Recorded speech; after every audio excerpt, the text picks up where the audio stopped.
Amid the chaos downtown today, Portland police were largely nowhere to be found.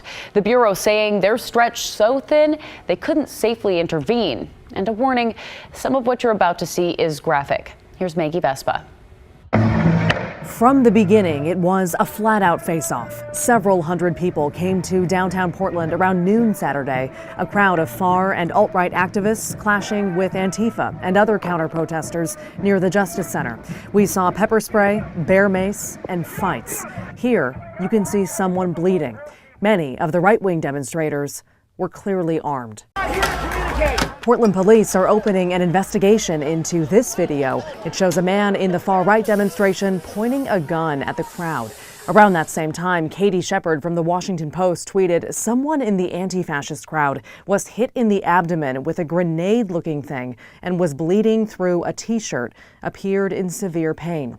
We're working to learn that person's name and condition. Protection of everyone's First Amendment right to speech and assembly. Amid all of this, Portland police remained heard, but largely unseen. Officers never declared a riot. Police writing in a press release, this crowd met that definition, but, quote, there were not adequate police resources available. The release went on to say, thanks to recent anti-police protests and the need to cover other emergency calls throughout the city, PPB had roughly 30 officers available for crowd management.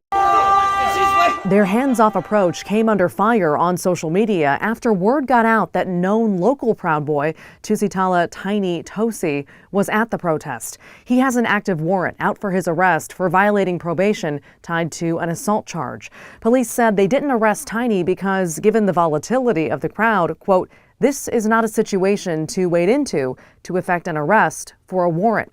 Police did send photos of items they confiscated at the protest, including shields and a bucket of water bottles filled with urine and condoms filled with liquid. Federal officers did intervene, eventually declaring this an unlawful assembly and pushing the two crowds apart.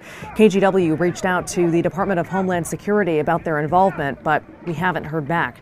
The spokesperson for the agency Friday tweeted, "Help restore law and order in Portland. This country cannot survive allowing mob rule to replace the rule of law."